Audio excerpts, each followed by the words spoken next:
Hello, welcome, gorgeous beings of light. This is Elmara coming to you with the 100 Miracles in 100 Days project and the fifth dimension activation and effortless manifesting. So let's just start by taking a big belly breath in and letting it out with a sigh.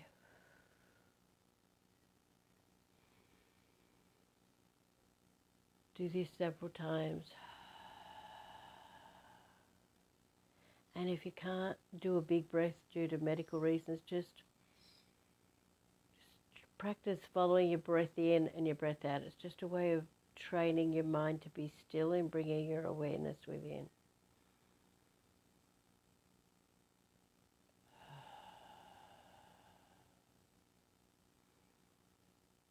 And when you've felt your awareness return to being within you, can you please start breathing in through your nose and out through your nose? And listen, just listen and breathe my voice in. And you can breathe it into any area of your life that needs help or healing. So you can breathe it into your body, you can breathe it into your relationships, you can breathe it into your finances, you can breathe it into a new home that you're seeking. Whatever it is, know that there is powerful source codes embedded in my voice, and people who listen to these consciously will receive the things that they need from simply listening.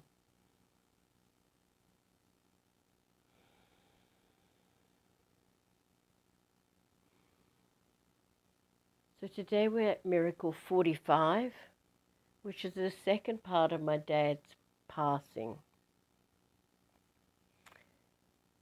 I just want to point out that this was probably one of the biggest miracles of my life. So if you hear me stopping throughout it, it's just the energy of that moving through me as well. Before we do that, we are going to do a quickie fifth dimension activation, the first step of my fifth dimension activation, so you can experience that for yourself. And then if any of you are interested in becoming a powerful fifth dimension activator, that training will now start on the 4th of February in Australia and the 3rd, that is in USA. There may be a little adjustment to that, but I don't think so. If the class fills before then, we may start it a bit earlier, but at this point it's looking like early March. And it's open to the first 10 people who book in and pay for it. So if you'd like more information on how you can connect to the fifth dimension, all of these miracles have all happened since, some of them actually happened before then, just a few. Most of them have happened since we connected. Source taught me to connect to the fifth dimension in 1997. So it's best to do this standing barefoot out on Mother Earth, but if you can't stand because you're unwell, you can sit, and if you can't sit, you can lay down on your side so the energy will flow up and down your spine. And if it's nighttime or snowing or whatever, you can pretend you're standing on Mother Earth facing a beautiful, beautiful morning sunshine. It is best not to try and do it too often at night time because it may keep you awake for hours once the energy, the fifth dimensional energy, kicks in. So just begin by bringing awareness into your hands and breathe in. Raise your hands up and breathe out and connect the energy from your hands and your being and into the sun, and tie your energy around the sun. And then breathe in. I always move my hands when doing this because that's why Qigong and Tai Chi work, but it's also because that's how they taught me.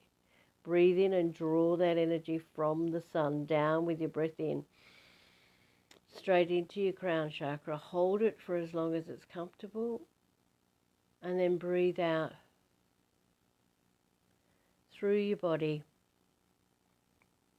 and just put 95% of that source light in your body and take the last 5% down through your feet, or if you're sitting down, down through the base of your spine and into the core of Mother Earth. And again, tie that energy from the sun and your own beautiful being around the earth. And breathe in and bring the energy from the earth back up. Breathe it out into your body. And take the last 5% of that energy up to the sun. Breathe in. Draw that beautiful golden source light from the sun that gives light and life to everything on planet Earth. Breathe it into your body. And take the last 5% of that energy down into the core of Mother Earth. And then breathe in and bring that energy from the core of Mother Earth back up. Breathe it out into your body. Take the last 5% up to the sun. Breathe in again. Your breath draws the energy from the sun down into your body. Breathe all that gorgeous source light into your body. Take the last 5% down into the core of Mother Earth. And then breathe in. Bring the energy from the core of Mother Earth up. Use your breath to draw it up into your body. And breathe out and take the last 5% up to the sun. Okay, so that's the first step of the fifth dimension. I want you to continue that breath while I share with you the rest of the miracle, one of the greatest miracles of my life, of my father's passing over to spirit and taking 1,075 souls home with him. So, and the atheist did that. Breathe. And the reason you focus on your breath, just so you know, is to keep your awareness within your body. So if you feel your thoughts going off, just bring them back to focusing on the breath, going in through the nose and out through the nose. If you hear your head going, I can't feel anything, which is a really good way that the ego distracts you from feeling anything, just change that to, what can I feel? What can I feel? Become curious. What can I feel? What is happening here? And then just follow the breath in again. It's just a way of distracting you. Alrighty, so you may need to listen to Miracle 44 to get the gist of this, but to just summarize in 10 seconds, if I can ever do that, it'll be a miracle. But my father, the decision has been made to turn my father's dialysis off and move him out of intensive care into the part of the hospital where they pass away.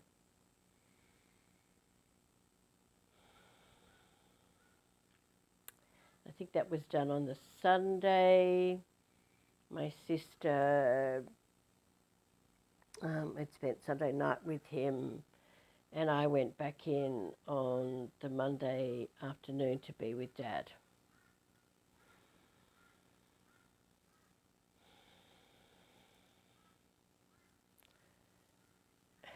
I'm just remembering something else. I have to share this. I'll share it a bit later. It probably will fit in better at a bit later time. So my dad is in this thing. They've turned his dialysis off because otherwise it might have taken him 8 months to die, and he would have just died from going black from the bottom up. And he'd been really adamant about not wanting to be a vegetable. And so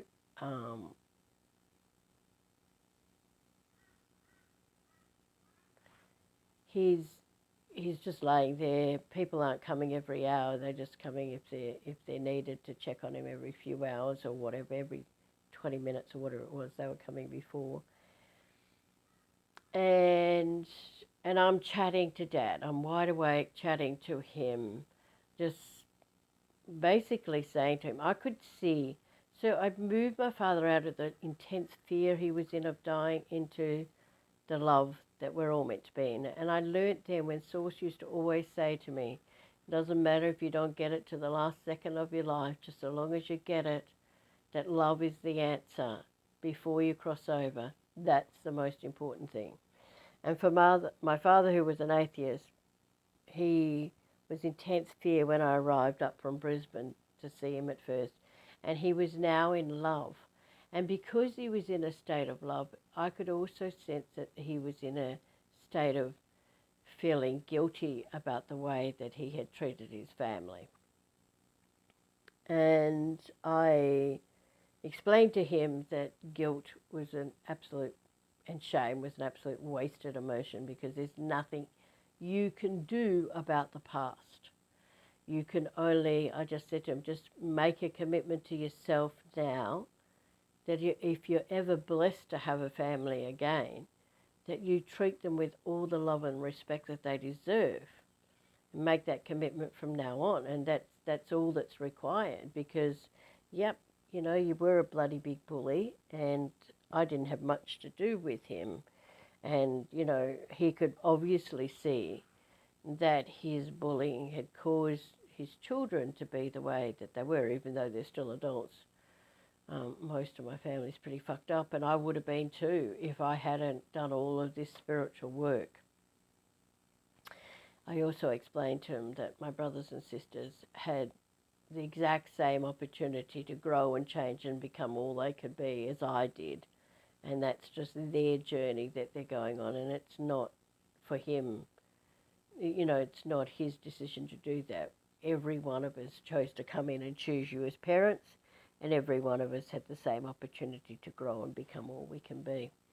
And so, you know, he drifts off again. That's a conversation I was having with him, and around 2 a.m. in the morning, he has, what was it? No, I think it was, yeah, it was at 2 a.m. in the morning. He has this massive, they told me it was, I didn't know any different, bowel aneurysm. And they came in, the nurses and that came in and said to me, and they were moving him to change the sheets and stuff. And I could see this, my dad was a big burly man, you know, like, and I could see all of this hurt in him when they were kind of moving him. So he must have been in intense pain. And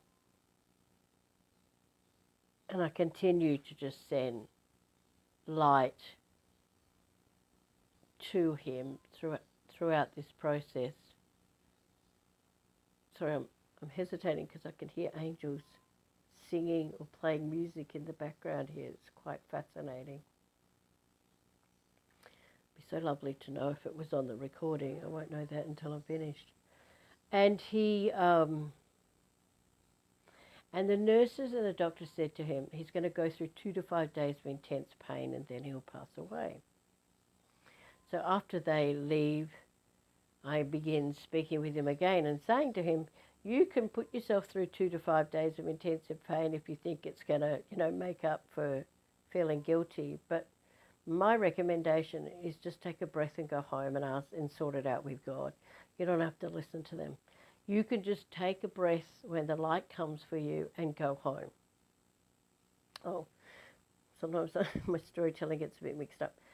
The night before that, when I first arrived at like 8 p.m. at night time, I tuned in and was meditating with Dad. I said to him, Dad, it feels like, because by this stage he's gone from being an atheist to being a full-on God person with me. And I said to him, God, Dad, it feels like God wants us to do something big in the morning. God wants us to do something big when you pass. Are you up for it? And I got a definite yes. And then all this other stuff happens. He has a bowel aneurysm about 2. And I'm speaking with him saying, look, you can take 2 to 4 days to pass away, or you can just, when the light comes round for you, you can just take a breath and go home and sort it out with God. You don't have to do this human stuff unless you really want to, but it's pointless. It's not going to achieve anything. It's not going to solve anything. And we are measured by what we do right now in this moment, not what we've done in the past. And what we do from this moment forward as well. So I'm just setting him healing and light and comforting him or whatever. And I'd been awake all night. It's about 5:30 5:30, 5:45 in the morning. The nurses had come in at 5:30, that's what it was, and said that they would be back at 6 o'clock in the morning when there was more staff on to roll him so that they don't get bed sores, you know. And I said, fine. And at 5:45, I say to Dad, I'm just going to lay down for a minute because I'd got really, just all of a sudden I got from being like wide awake to just being chronically tired at 5:45 in the morning. I laid down. I could hear that Dad's breathing had got a little bit laboured, but I just, you know, it had been a little bit like that for the last hour. And I was distracted by his breathing and couldn't go to sleep. And just for a moment, I slipped away at 5:55, and when I came back, he was gone. Just breathe for me, please. That's because I need to breathe, by the way, everyone. He was gone, and it was ironic because I thought I could still hear him breathing when I couldn't. I knew he had gone. Like I just knew he had gone. And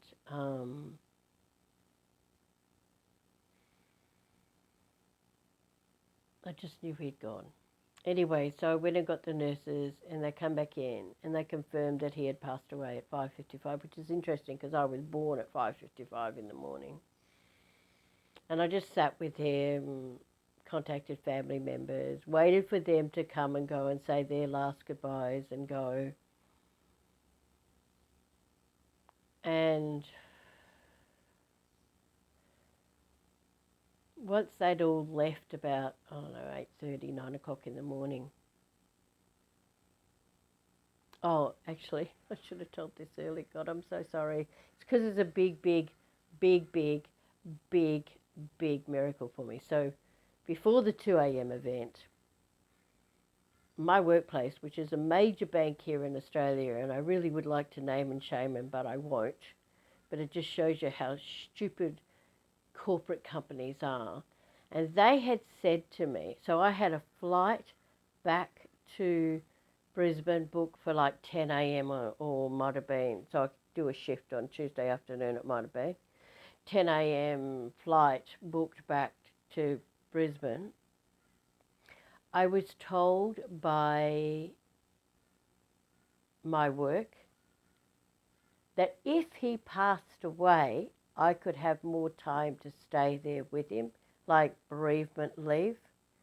But if he didn't pass away, I had to be back at work the next day. Like, how fucking stupid is that? And how ridiculous when you've given a company, like, you give them your blood, sweat and tears for which they pay you almost a minimum wage, and that's their requirement. And they were quite brutal about that, despite the fact that my father was dying. And I had said that to Dad. I said, listen, I'm not telling you when to go.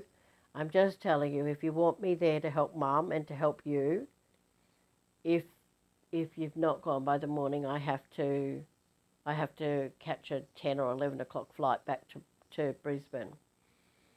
And but if you go before then, the stupid people are going to let me stay. So obviously, because he passed away at 5:55 in the a.m. In the morning, I think I'd been up there since the Friday. It's now the Tuesday morning. They gave me another, I don't know, 4 days or something. And so I wait for the family to come and go. I'm sitting on the chair. And I tune in. Everybody's gone. Everybody's come and said goodbye. I tune in. Maybe this will happen by about 8, because I seem to recall that this next thing that happened took about 4 hours. And I remember after they all left, I remember just putting my hands on his chest and put my head in my hands and just started sobbing. And I can't believe you're gone. I can't believe, but we took all of my fucking life to kind of get to this point when we had all of our lives. You know, I was 43 at the time. We had 40 odd years to come to a place of love, and now you're gone, you know. And I remember so clearly, like it was just like my dad is like he had turned into a freaking guru the minute he left his body, and he goes, "Oh, for goodness sake, stop that rubbish! You of all people know that that my life is eternal, and you can contact me anytime you like. So stop this bloody rubbish and get this show on the road." He says to me. I was just like floored by it.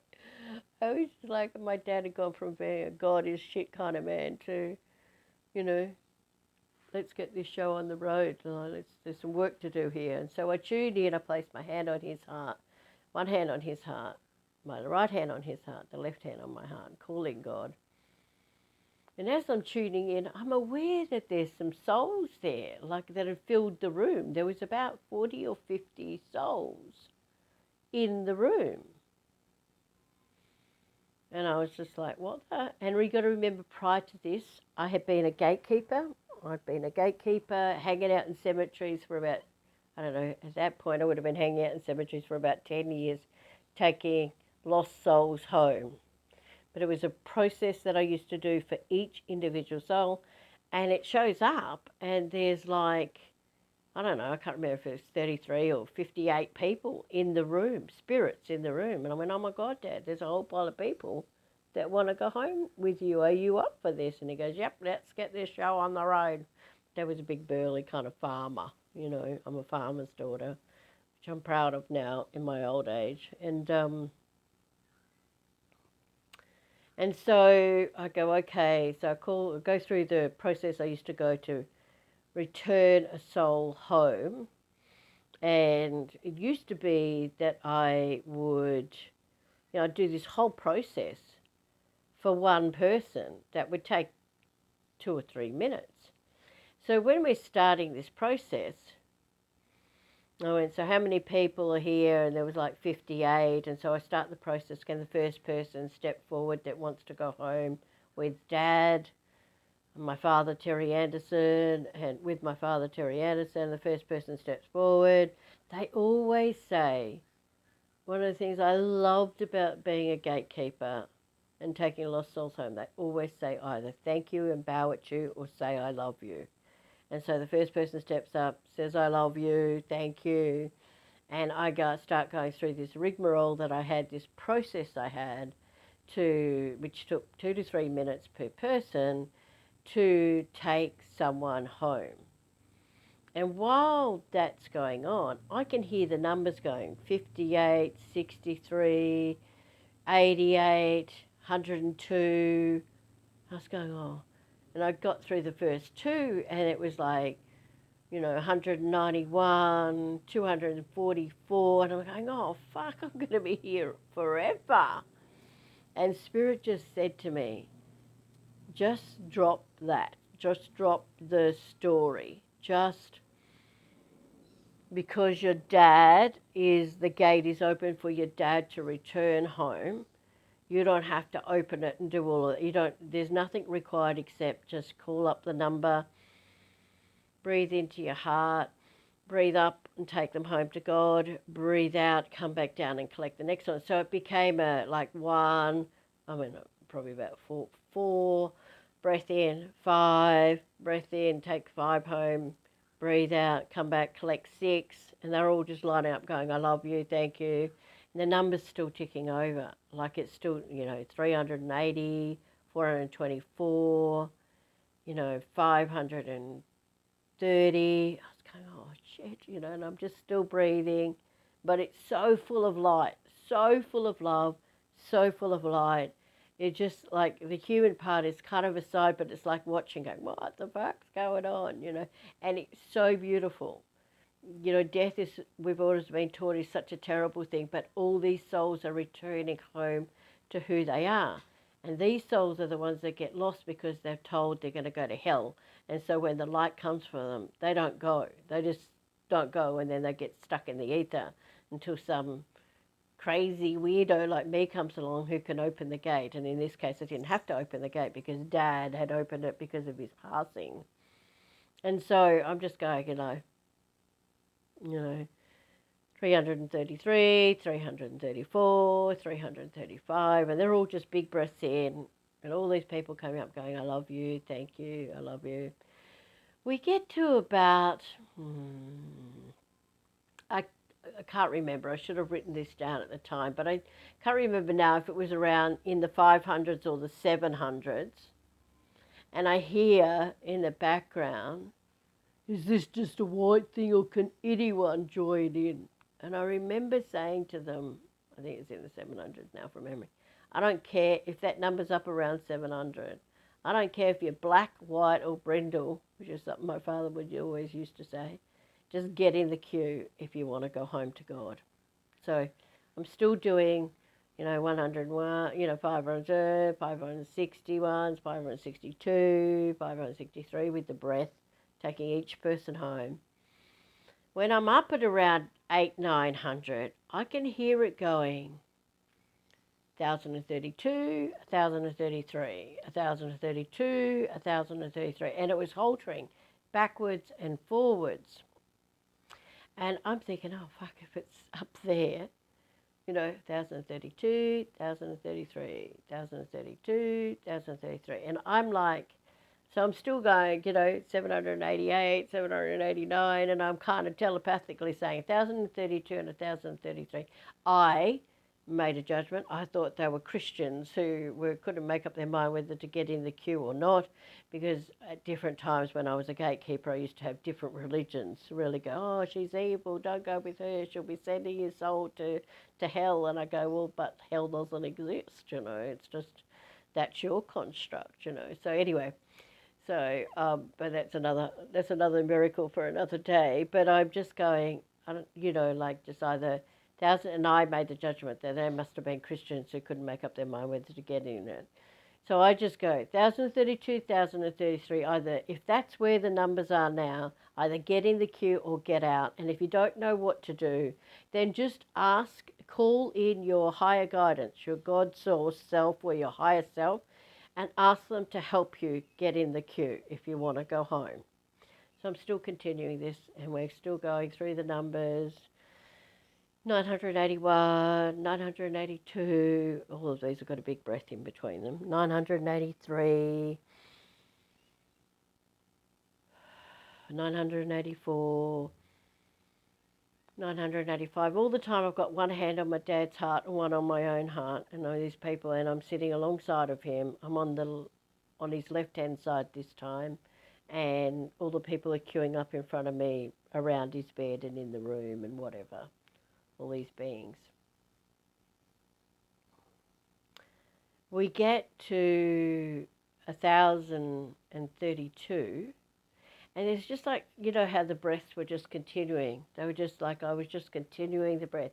And it gets to 1,032, and it just kind of like stops for a split second, and then it goes 1,033, 1,034, 1,035, 1,036, 1,037, etc.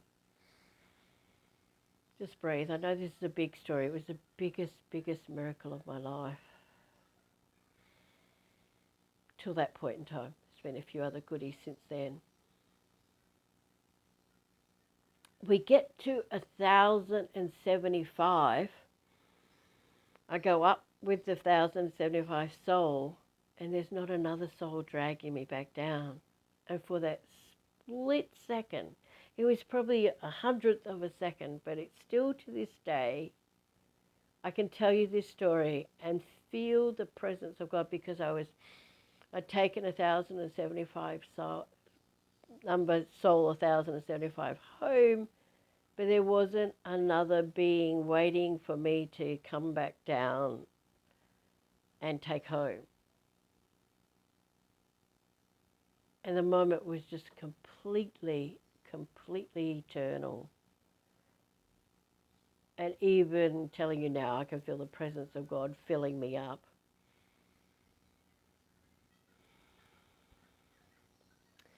And I didn't stay there very long, but it seemed like I was there forever. And even just tapping into that now, it seems like I'm there forever. That's because there is no time and space with Source. So we might just hang here for a minute before I finish this story off. And see if any of you can tune into this pure source or pure God source light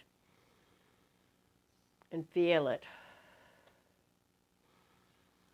This is what awaits you when you pass away. And if we all knew that, we'd all probably be in a hurry to get home.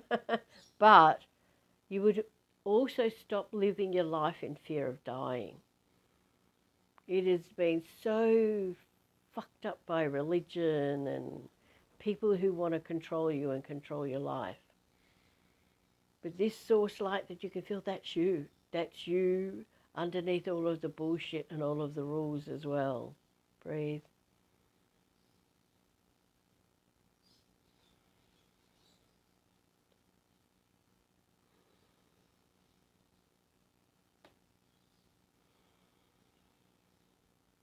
Just breathe. Just breathe that source light into every one of your 100 trillion cells and your 100 trillion telomeres. It's this source light that can heal anything in your being. So just breathe it in. Breathe it in if you've got something going on that needs repairing. Breathe this beautiful source light in. I'm just going to hang here for a bit so you can experience it. I thought this would be a quick one. I don't know why I thought that. It's definitely not going to be a quick miracle because I really want to give you a couple of minutes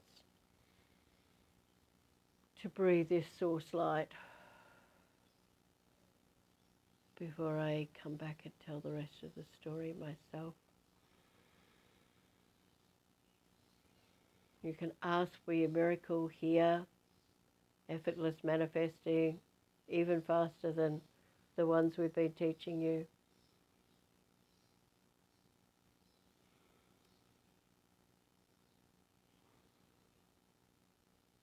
Yeah, just breathe that in. Let it dissolve all that 3D stuff that's holding you back.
Okay, well, I hope you manifested something beautiful. I'm going to come back down into my 3D body, or my 5D body.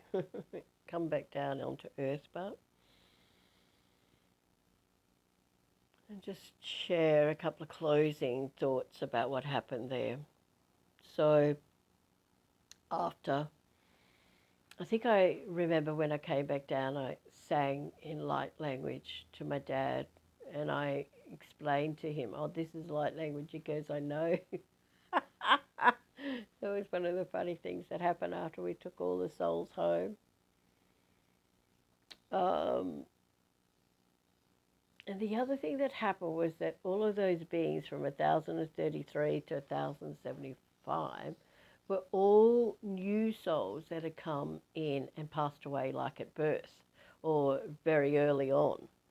But they were new souls, so they didn't really know. They just kind of knew that they needed to join the queue, so to speak, new baby souls, but they didn't know why they or what to do. And that's why when I said call your guides and your angels in to help you, they knew that bit because they were still fairly close to source and were able to go home too. And that still brings like almost tears into my eyes just remembering that part of it. So we had cleaned out like the whole of the Cairns Base Hospital was just full of spooks, and most hospitals are, just so you know. But there was all these people, Indigenous people came along. That's what can anyone join in, or is this just a white thing? There was all these Aboriginal people that came, but also a lot of Torres Strait Islanders live up there in Cairns and around that. But we also had beings that flew in from Townsville, which is, I can't remember, Townsville's either like 100 miles away or an hour, a couple of hours away. We had beings that flew in from the Townsville Hospital as well. It was just, and it was just so, it was so powerful. It was so loving. It was one of the most extraordinary times of my life. And I remember clearly, that I had been awake all night. And I remember when I finally left out, it was about 12:30, so just after lunch. And I'd been awake all night except for that 1 minute that I fell asleep and he passed away. And the reason that happens, just so you know, like you can slip out to the toilet and your loved ones pass away. It is such an intimate process when someone leaves their body. As I said yesterday, I used to think it was the birth. Birth was the most powerful time, but it's actually when you pass on to the next life is the most powerful time in your whatever time you spend here on earth. And so that's why I had slipped off for just 1 minute, and he slipped away then. But if you talk to people, you'll hear a lot of them say, "Oh, we just went to the toilet or went to get a cup of tea, and they passed away," and that's what happens. If you talk with people who work in respite, they say that's a common occurrence. Some people, I think the Mediterranean people seem to be really big on being there and them allowing them to be there with them in the room. But in the Western culture, as I spoke about my friend Irene, they're just in the moment, in the 1 minute it took to work from the kitchen to the bedroom, her mum had passed away. So it's a pretty common thing for people to do. But I remember walking out. At that time, I was working for a corporate bank 3 days a week and hanging out in the cemetery a couple of other days a week, taking dead spirits home. The two lives were completely separate. And I remember saying to myself, saying to God, I'm not going to hide anymore. I'm coming out of the closet. She says, walking out the hospital with her hair in a tangled mess, clothes all rumpled from sleeping on the floor, and, wide-eyed and bushy-tailed from being awake all night. And I just went into the cafe to get a cup of coffee. There's a hospital cafe on the ground floor. And it was a perfectly, perfectly fine day that looked over that scenario I said that started my dad's journey with the grassy knoll, lots of different people, lots of nationalities of people sitting on the grass, and a boat disappearing around the corner of the bay. And as I sit down and look out over that view over the bay, which was the one that I'd seen in the dream before Dad passed. Perfectly clear day, not a cloud in the sky, and this massive rainbow goes from one side of the bay across to the other. I took a big breath in. Take a big breath in because this is so special. And then a second rainbow goes over the top of it. A double rainbow goes over the top of it. I love, love, love, love, love double rainbows. And I knew that was my father and Source Light and all those 1,075 beings that we had taken home going, thank you, thank you, thank you. Because I love rainbows, but I'm more in love with double rainbows. And when I have had huge things happen in my life, a double rainbow always shows up. There was one that showed up like 20 kilometres away when I arrived in the Grampians, when I just escaped a violent home situation 5 or 6 years ago. I'm going to find that and put that on my Facebook page for those of you who want to see it. And the picture is of the rainbow 20 kilometres away. This was like the bay was just in front of me, like, 100 metres away or whatever. So, whereas this one, the other one, so they always show up at major things happening in my life, and it was a perfectly clear day. Back then we didn't have mobile phones and that, or I would have snapped a picky of it. So, because this was back in the early 2000s when my dad passed. So just breathe for me. If you've really got this miracle, you should still be able to feel that God source in your being. It should also have dissolved any fear you have of dying. And it should also inspire you to get on and do what you came here to do and fuck anybody who tells you you're weird or whatever. Besides that, it is the awakening of the Wiccas, also known as witches by the Catholic Church, but it's the awakening of the true goddess. And we are using our powers to heal the world, to heal Earth's people, to dissolve all war and lack, limitation and poverty and environmental damage through love and through the power that exists within us. You don't have to be feminine for this to happen, because men have female energy as well. But if you would like to know how to connect to this kind of magic, this kind of miracles, the fifth dimension within you, and become the most powerful person here on earth, in your own right, doing the things that you came here to do, then please contact us through our website, contact me through our website, www.elmaraseraphim.com. You'll find 40 years, 4 decades of testimonials on my website of other people where the fifth dimension has helped them when all else has failed.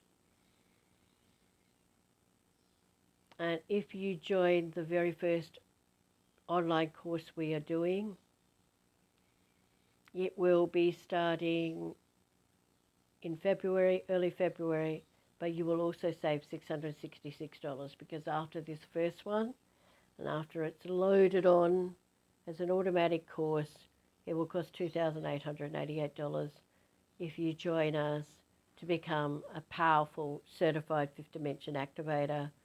It will cost you $2,222 Australian, which is going to cost you about $1,500-1,600 if you're from America. Alrighty. This is the longest miracle we've ever done, but it is also the most powerful miracle I've ever done in my life. So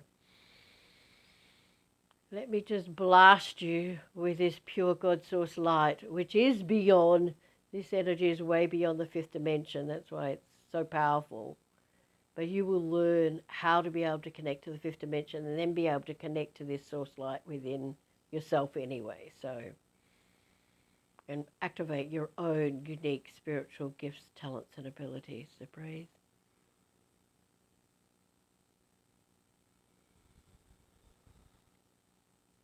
Just breathe. So powerful. Breathe this into your body. Breathe it into your dreams and goals. Breathe it into your relationships for more magic and love and joy and bliss in them. Just breathe it in. If you can't breathe in deeply, then just imagine it's flowing to you. And creating everything you've ever wished for.